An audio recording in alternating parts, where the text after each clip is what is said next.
Boy, this has been a wild coaching carousel. Every Power 5 school that needed a new head coach have hired their guy. Some of these hires have the potential to be program changing, and some don't really make a lot of sense, and some are just straight up shocking. This coaching carousel was the wildest one ever, and today I'm here to rank every hire these Power 5 schools made. Before I get started, I want to say there's a good chance these rankings will turn out to be bad. I have never seen any rankings that involve head coaching hires that have been 100% accurate a few years after the list is out. But for now, I'm going to rank these hires based off how I feel each coach will do, so let's go ahead and get started at the bottom of the list. Washington State has had a weird last few years. Mike Leach left the program from Mississippi State, and the guy that replaced him, Nick Rolovich, was fired after 1.5 seasons because he simply just refused to take the vaccine, and he wasn't good enough to keep around, so they replaced him in the middle of the season with their defensive coordinator, Jake Dickert. And after a few games, they decided to remove the interim tag and make him the permanent head coach. He did a good job of finishing the season by winning 3 of their next 5 games, which included a blowout victory over Washington, who they haven't beaten since 2012. He's been on the team for 2 years and knows the players well, so why is he last on my list? Well, if I'm being honest, I don't think he'll do that good at Washington State. He doesn't have any experience as a head coach, which I know isn't that big of a deal when it comes to hiring head coaches, but then there's the fact that he is not a good recruiter and isn't really a player developer. The only significant player that he developed was Logan Wilson at Wyoming, and his defenses aren't that well known for being elite. The only good defense he coached at the FBS level as a defensive coordinator was the 2019 Wyoming Cowboys when they allowed 17.8 points per game, which ranked 11th in the country. Honestly, I feel like this is like Matt Luke at Ole Miss, where he wasn't an elite interim head coach, but they weren't gonna get anyone good to come, so they just had to settle with someone who is familiar with the team and just hope he does well. Who knows, maybe I'm giving Washington State and Dickert too much of a hard time, but I'm just not in love with his hire at all, and I feel like they could have done much better. TCU finally fired Gary Patterson. He was without a doubt a great coach for the program, but the last few years were mediocre and things weren't going to get any better for them. They had to move on from him. They got a great chance to hire someone that can help take over the Big 12. Texas and Oklahoma are leaving in a few years, Dave Aranda is not guaranteed to stay at Baylor for a long time, and based off the fact that Mike Gundy wanted the Florida job, I'm suspecting that he won't be there at Oklahoma State for too long either. So let's see who they hire to help them take over the Big 12.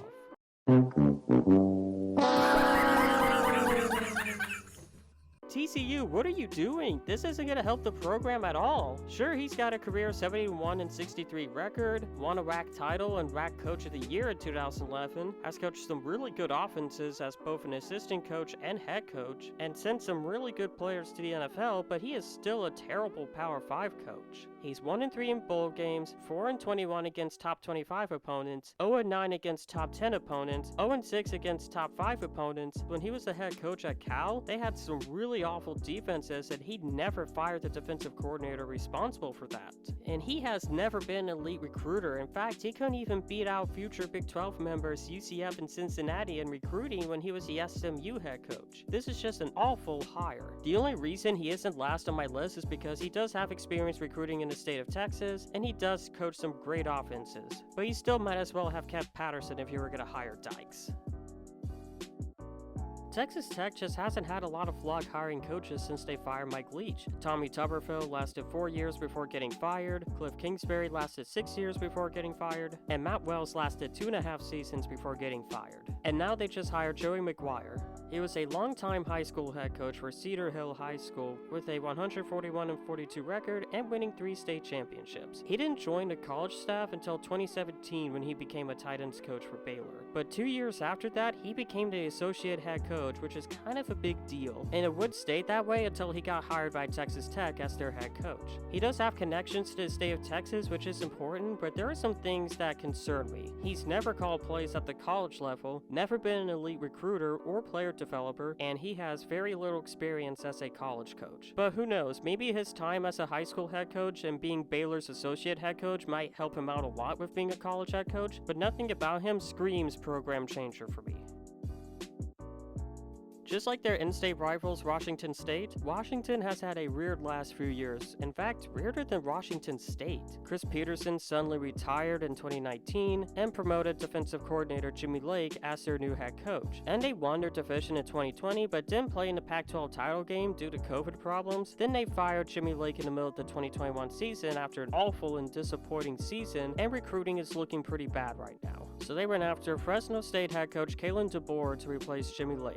He has some head coaching experience. He has a 79-9 overall record, won 4 GPAC conference titles, and 3 NAIA titles. Won multiple Coach of the Year awards, is 2-1 against top 25 opponents, has coached some really good offenses and solid defenses, but the majority of his head coaching career was at Seahawks Falls. He spent 2 seasons at Fresno State. His only season as a Power 5 coach was in 2019 when he was Indiana's offensive coordinator. He isn't known as an elite recruiter. He never had a top 3 class in his conference at Fresno State and never developed anyone special. But he is still a better coach than Jimmy Lake was. And I do think his experience as a head coach will help put Washington in a better position than they are right now. Plus, his offenses are known to be good, and Washington has had offensive struggles for a while now, so maybe he'll improve the offense. Duke moved on from David Cutcliffe after 3 poor seasons. They chose Texas A&M defensive coordinator Mike Elko to take over as Duke's head coach. Throughout the years, he's coached some really good defenses at schools like Bowling Green, Wake Forest, and Texas A&M. And he's a good recruiter, recruiting players like Jesse Bates and Jeremiah Owusu-Koramoah. But he's not really known as a guy that has sent too many players into the NFL. I know I just mentioned that he recruited 2 NFL players, but he never really got the chance to develop those players. But I do think he will do well at Duke. But it's gonna be tough turning that program around, but I do like his potential as a head coach. But for now, I have him at 10 because of his history developing players. Mario Cristobal just left Oregon and they once again had to search for a new head coach. They hired Georgia defensive coordinator Dan Lanning to replace Mario Cristobal. Lanning has coached some really good defenses at Georgia. In 2 of the 3 years at Georgia, his defense had the #1 scoring defense in the country. He's also been a pretty good recruiter wherever he goes. He's developed some good players like Jordan Davis, Eric Stokes, and Tyson Campbell. But despite all the great things I just mentioned, there's a reason I have him at 9. He's never had any head coaching experience, which if you remember what I said earlier about Jake Dickert, experience is not really going to be that big of a problem when it comes to hiring coaches at colleges. But he was only a defensive coordinator for 3 seasons, and there's a good chance Kirby Smart was calling the shots on defense. So I do think he'll do good at Oregon, but I just don't see him being better than Cristobal. And I think he'll have a hard time competing with Lincoln Riley in the recruiting department in the Pac-12. But who knows, he is a Kirby Smart disciple, and maybe he learned some things from him about how to be a good head coach. The Justin Fuente era was a rough one at Virginia Tech, but he's finally been fired, and Virginia Tech replaced him with Penn State defensive coordinator Brent Pry. I guess you can say he was pried away from Penn State. Oh, brother, this guy stinks! Y'all can give my video a dislike just for that joke. I don't mind. But back to Brent Pry. He coached some outstanding defenses while he was at Penn State, and was a big reason why Penn State had some really good teams. He was also a really good recruiter as an assistant coach. He also coached some really good players like Micah Parsons, Jason Owe, pretty sure I pronounced that wrong, and Shaka Tony. The only downside he has is he doesn't have a lot of head coaching experience, which I have already talked about many times, and at this point it's just getting tiring repeating it, but you get the point. It's not that big of a deal for colleges, and I like his potential as a head coach, and I think he'll turn the program around. But why do I have him so low? Well, it's honestly just because I just don't think he's better than the next 7 guys that are about to be mentioned. And honestly, he would be ranked a lot higher if this wasn't such a wacky year for the coaching carousel. The Bronco Mendenhall era came to a shocking end when he surprisingly stepped down, but I think Virginia did a good job finding his replacement by hiring Clemson offensive coordinator Tony Elliot. He's been one of the best assistant coaches in college football in the last few years, winning the Broyles Award in 2017 and winning 2 national championships at Clemson. His offenses have been a huge reason for Clemson's success over the last few years, and he was a great recruiter for Clemson during his time there, bringing in a lot of talent. He's also coached to develop a lot of NFL players. The only concern I have is, did he benefit from 2 generational quarterbacks at Clemson with Trevor Lawrence and Deshaun Watson? The years he didn't have a top 20 scoring offense was in 2017 with Kelly Bryant starting, and this year with DJ, however you pronounce that last name, starting at quarterback. But who knows, maybe I'm just overreacting to that, but I do think he'll do great things at Virginia, and like I said for Brent Pry, if this wasn't such an insane year for the coaching carousel, he would most likely be higher on my list. After Brian Kelly stunned everyone by leaving Notre Dame for the LSU job, Notre Dame promoted their defensive coordinator Marcus Freeman, who was Brian Kelly's top choice for the head coaching job. And you can see why he was his top choice. He's coached some really good defenses at Cincinnati and Notre Dame. In fact, last year, 24/7 Sports named him the defensive coordinator of the year. He's also familiar with the team and a good recruiter. While I do think he's going to do great things at Notre Dame, something that has me thinking is it too soon for him to be a head coach? Should Notre Dame have gone after someone more qualified? But despite all the concerns I have for Marcus Freeman, I do like Marcus Freeman's potential at Notre Dame, and I think Notre Dame will flourish under him, but for now I have him at 6. Brian Kelly has had a historic college coaching career. I mean, look at this long list of accomplishments. The dude can coach. He's had some really good defenses at Notre Dame and Cincinnati. He's got a good eye for hiring assistant coaches, and he's had some good recruiting classes at Notre Dame. He sent a lot of players to the NFL, many of them being first-round picks. But you're probably wondering, if he's such a historic college coach and a good player developer, why is he number 5 on your list? Well, the problem with him is he doesn't win big games. While he does have a 34-28 record against ranked opponents, he also has a 4-14 record against top 10 opponents, 1-9 against top 5 opponents, the one win being against Clemson in 2020 when Trevor Lawrence was sidelined due to COVID, and he's 0-2 in the college football playoffs. Not only that, Notre Dame never really was that serious of a threat under Brian Kelly. I mean, they were always consistently good, but never really elite. And honestly, I think he was better off at Notre Dame, and I think LSU should have done a better job at pushing for Dave Aranda. But the reason I don't have him way too low is I don't see LSU having to lose his season under him, and I do think Kelly will do a solid job there, but I just don't think he's the guy to compete with the big dogs like Nick Saban and Kirby Smart. But he's definitely better than the guys I have mentioned so far. But if I was an LSU fan, I better hope he's not Louisiana Dan Mullen because of all the corny stuff he's been doing lately.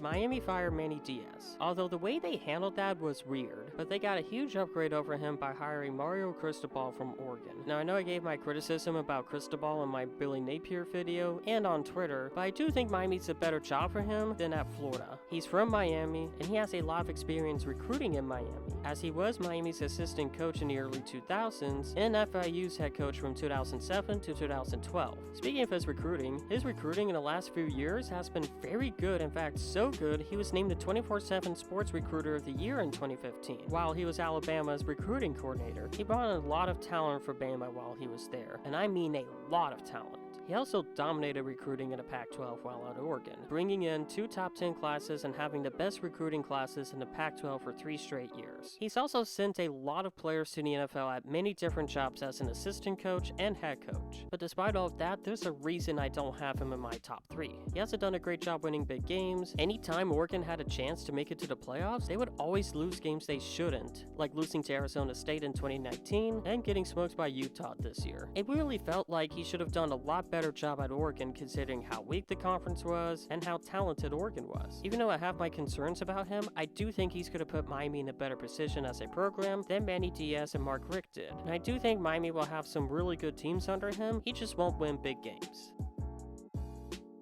Oklahoma was left in stunned disbelief when Lincoln Riley left them to go coach for USC. But I do think Oklahoma did a fantastic job choosing his replacement in longtime defensive coordinator Brent Finneballs. He's coached some outstanding defenses while he was the defensive coordinator at both Oklahoma and Clemson. In fact, his defenses were so good, it helped his teams win 3 national championships, and he won the Broyles Award in 2016. He also has coached a lot of NFL talent at both Clemson and Oklahoma. He also has a good eye for recruiting and has brought in some good players for his programs. The only downside for him really is his lack of experience as a head coach, but that shouldn't be a problem since he was the associate head coach for Bob Stoops for 8 years and Dabo Swinney for the last 9 years. And he has shown how good of a leader he is, and I do think he'll be a great CEO for them. I think Oklahoma is going to be just fine with him as head coach.